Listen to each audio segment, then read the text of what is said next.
Peace and light, ladies. This is your girl, Stephanie TUPHLOVE Brown. And first, I want to give a special thank you to Ursula Martin Miles for the opportunity to share this video and to share some words and some thoughts on the topic that I chose to do, which is loving yourself first. And I'm from Fayetteville, North Carolina. I grew up here. And a little bit about my story before I start, and I go into this list, and I have my notes here because I wanted to make sure that I said everything that I needed to say. But a little bit about myself. I'm an HIV activist and how I got into doing that, and an artist. As you can see some of my work down there. But how I got into being an activist for HIV is that at 19, I came up positive for an HIV antibody test. And the moment that he told me that I was positive with that test, and with the knowledge that I had about HIV at the time, I'm thinking that it was a death sentence. So for me, I was petrified. I felt like all of my dreams were taken away. Everything stopped. The question why was running through my head. Tears were flowing down my face, thinking my life was completely over. So from there, I had to learn how to live all over again. But in the experience of living again and being reborn, because that's exactly what happened for me, I learned a lot, and I'm still learning to this day. So the main thing, though, that I had to learn was how to love myself. And that's why I wanted to share that topic tonight. This is pre-recorded, of course, but I wanted to share this in this video because it was really important for me to learn that so that I can be what it is I need to be in order to reach the women, to reach whomever it is that I needed to reach, that I need to reach now. I am more than blessed to be where I'm at right now, and I wouldn't take anything back. Let me say that. And I'm grateful to have the tools now to take better care of myself, but it wasn't an easy process. So if I can make that process easier for someone else by sharing my own experience, this is exactly what this platform is about. And I want to continue sharing these words of wisdom that I've gained through just life itself. I didn't have a woman to teach me these things. I didn't have somebody to tell me what it is I needed to be told in order for me not to make those mistakes in life, to do life over. Because that's exactly what a mistake is. It's a mistake. You have to do it over. Like when you're in the film, when you're in a movie, when you have to do take after take after take, you have to keep going and keep doing things wrong in order how to do it right. But I wish, you know what, I'm not going to even say I wish that I had somebody to tell me those things, because it made me into the woman that I am now, and everything happens for a reason. So without further ado, I want to get into this list because it's 10 things, and I have descriptions underneath all 10 of these titles and ways to love yourself. And I know I have 30 minutes or whatever, but I'm going to get into it. The first thing that you must do, and it's not in any particular order, excuse me, but these are things that just came up in my mind. The first thing to do is to be honest with yourself. My God, I had to take responsibility, using my own experience as an example. Take responsibility for where you're at in your life. It is nobody else's fault. You shouldn't be putting the blame on anybody else for where you're at in your life but you. Everything that is around you, the situation that you are in, is because you chose for it to be that way.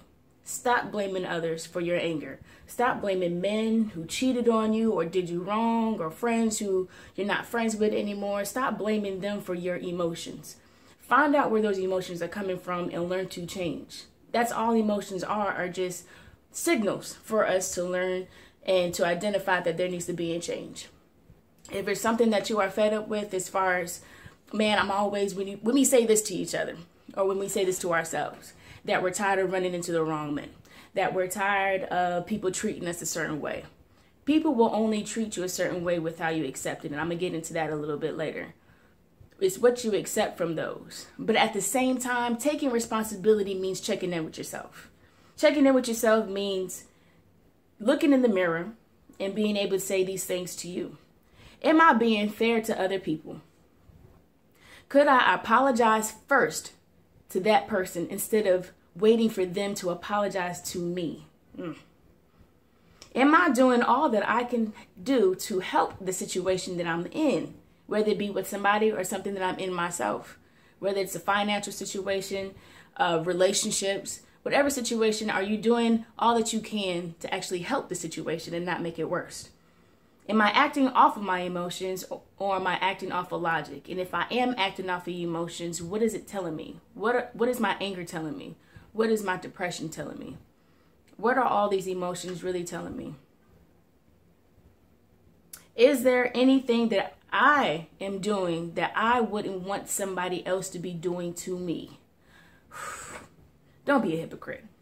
If you know there's something that you are doing to somebody else, and if they did it to you, you wouldn't like it, don't do it to someone else. Don't do it. Don't perpetuate that kind of energy back into your life, because that's exactly what you're doing.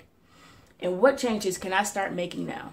Those are the things to start taking the steps to take responsibility for your life. Stop blaming others for your situation because you created it. Number 2, be kind to yourself and stop comparing yourself to others.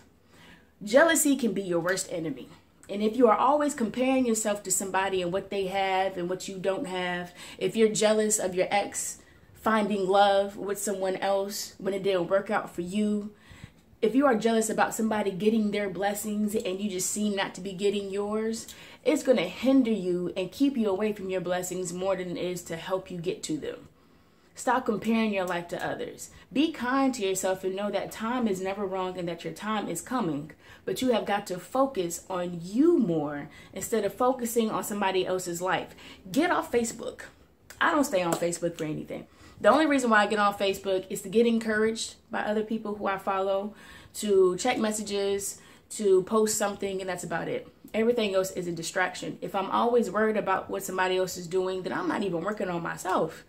And that is a huge distraction. And that can take away from time that you're putting into yourself. It takes away from the energy that you could be putting in and investing into yourself. The attention that you may need to put into the time, into your purpose for yourself.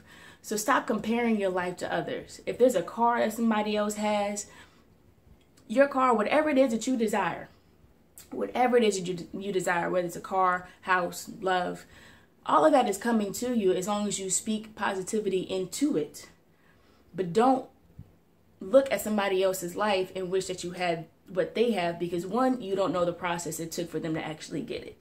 2, your time is coming. Your time is absolutely coming. So be kind to yourself and not beat yourself up from not having something right then and there, because it's coming to you.